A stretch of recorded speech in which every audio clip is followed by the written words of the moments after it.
আজকে একটা নতুন রেসিপি আপনাদের সাথে শেয়ার করব।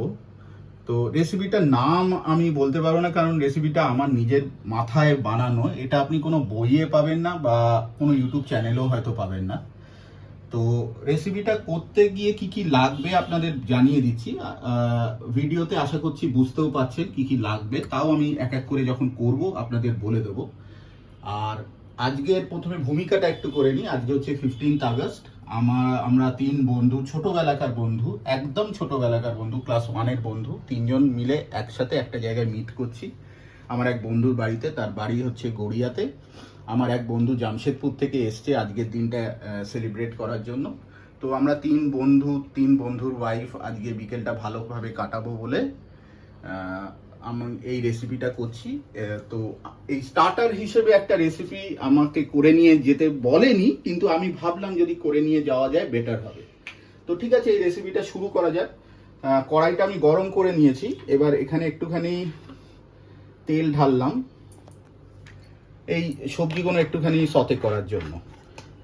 আমি একজন ডক্টরের কাছে গেছিলাম রিসেন্ট টাইমসে, তো বললো সাদা তেল খাওয়া ঠিক, কিন্তু উনি বললেন যে সানড্রপ ইজ দ্য বেস্ট। তো আমি সবাইকে বলবো যদি পারেন তো সানড্রপ তেলটাই ইউজ করবেন, কারণ ডক্টরও প্রেসক্রাইব করছে সানড্রপ তেলটা নাকি সাদা তেলের মধ্যে সব থেকে ভালো। যদি সাদা তেল না খেতে চান তাহলে সর্ষের তেল ইজ দ্য বেস্ট। তো তেল আমি দিয়ে দিয়েছি, একটুখানি নাড়াচাড়া করছি। আচ্ছা, তেলের সাথে আমি সামান্য একটু মাখনও মিক্স করেছি। তো এখানে রয়েছে হচ্ছে carrot, green capsicum, red bell pepper, yellow bell pepper, পেঁয়াজটা এরমভাবে কাটা, একটু রসুন কুচি, আর লঙ্কা এরমভাবে কাটা। মানে লঙ্কা কুচি নয়, কিন্তু এটা হচ্ছে একটুখানি অদ্ভুতভাবে একটু ট্যাটসাভাবে লঙ্কাটাকে কাটা হয়েছে, জাস্ট দেখতে ভালোর জন্য, আর কিছুই না।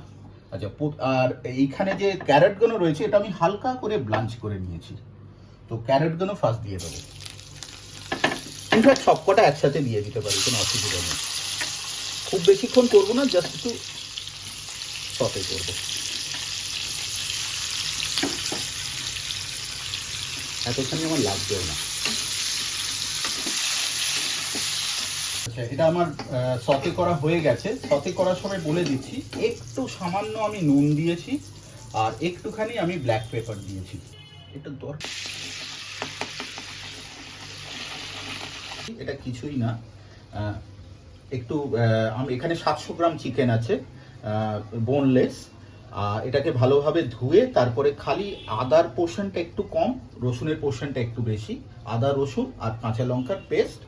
আর দই আমরা ইউজ করেছি হচ্ছে, এই দইটা ইউজ করলে বেস্ট।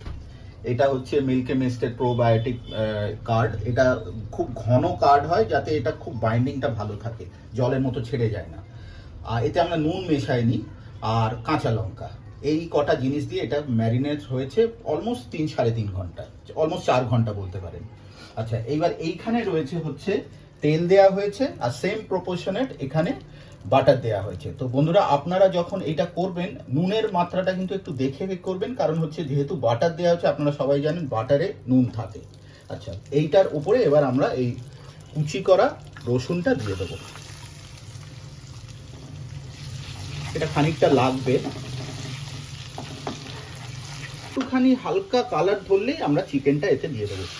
রেসিপিটা আসলে এতটাই সোজা যে এটা বেশিক্ষণ সময় লাগবে না।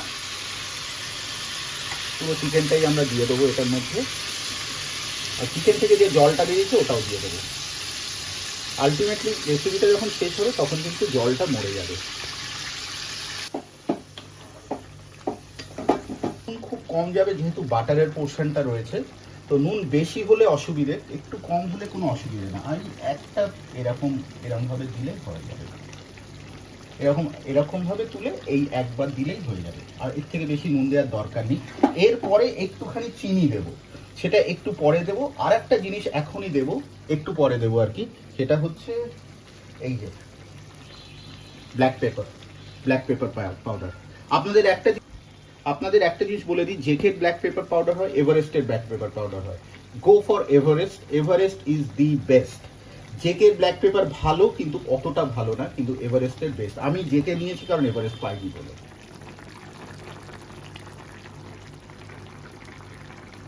আচ্ছা, এটার থেকে প্রচুর জল বেরোবে, কারণ হচ্ছে যেহেতু দই আছে, চিকেনের থেকে প্রচুর জল বেরোয় আপনারা জানেন। তো জলটা মোটামুটি এতটা অবধি বেরিয়েছিল। এবার ওটাকে শোকাতে শোকাতে আমরা এই পজিশনে এনেছি। এবার এটা যখন এই পজিশনে চলে আসবে, আমরা এতে একটু মেয়োনিজ দেবো, একটু না বেশ খানিকটাই মেয়োনিজ দেবো।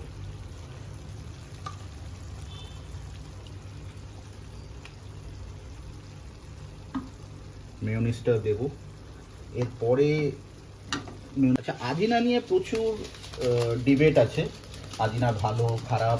তো বিভিন্ন মতে বিভিন্ন লোক বিভিন্ন রকম বলে, তবে সামান্য আজিনাতে আমার মনে হয় না বিশাল কিছু ক্ষতি আছে, একটু দেয়া যেতে পারে টেস্টটা এনহান্স করার জন্য। আচ্ছা, এইবার হচ্ছে একটু ব্ল্যাক পেপার পাউডার দিয়ে দিচ্ছি। ব্ল্যাক পেপার পাউডারটা একটু, কারণ ঝালটা আমি লঙ্কাটা কম দিয়েছিলাম, তাই ব্ল্যাক পেপার পাউডারটা একটু বেশি দিয়ে দিচ্ছি। আচ্ছা, এরপরে যেটা দেব সেটা হচ্ছে অরিগানো। অরিগানোর প্যাকেট আমি ছোট এরকম কিনতে পাওয়া যায়, এইটাই কিনেছি কারণ এই জিনিসটা খুব বেশি লাগে না বাঙালিদের বাড়িতে। চিলি ফ্লেক্সও তাই, খুব ছোট প্যাকেটে 10 টাকা দাম, এই জিনিসটা আমাদের পাড়াতেই পাওয়া যায়। এই প্যাকেটে নিয়েছি, তো এটা মোটামুটি এখন চলবে অনেক দিন। এছাড়াও যাদের বেশি লাগে তারা বড় প্যাকেট কিনতে পারেন, ব্লিঙ্কিট বা সব জায়গায় পাওয়া যায়, বিগ বাস্কেটেও আছে। ক্রিম, হোয়াইট ক্রিমটা দিলে একটুখানি টেক্সচারটা আরেকটু বেটার আসে। তো হোয়াইট ক্রিমটা আমি ভুলে গেছি, তো আপনারা চাইলে দিতে পারেন, ওটা ভালোই হবে দিলে।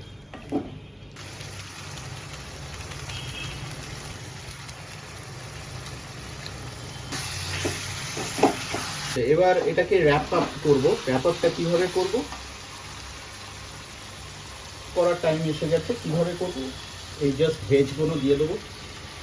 ভেজিসগুলো দিয়ে এর সাথে একটু ওই মজরেলা চিজ আমি নিয়ে এসেছিলাম, এখন এরকম সুন্দর করে পাওয়া যায়। এটাকে একটু প্রথমে ছড়িয়ে দেবো।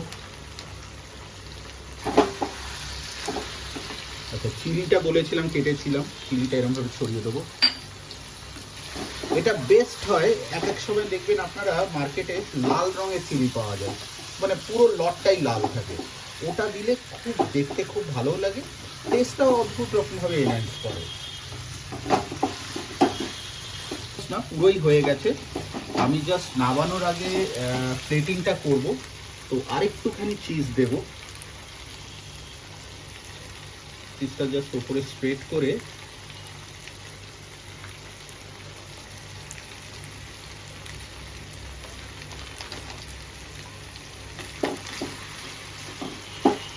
চিজটা নিজের মতোই মেল্ট হতে থাকবে। তো এবার আমি তুলে রাখবো এটাকে, এই আঁচটা একটু আস্তে করে দেবো।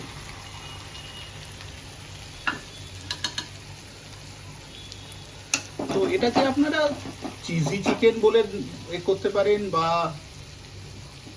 যা হোক বলতে পারেন, হোয়াইট গ্রেভি চিকেন বা হোয়াইট চিকেন বলতে পারেন। তো এটা আপনারা খেয়ে না বুঝতে, মানে না খেলে বুঝতে পারবেন না এটা কি টেস্ট। হ্যাঁ, হোয়াইট চিজি চিকেন বলতে পারেন।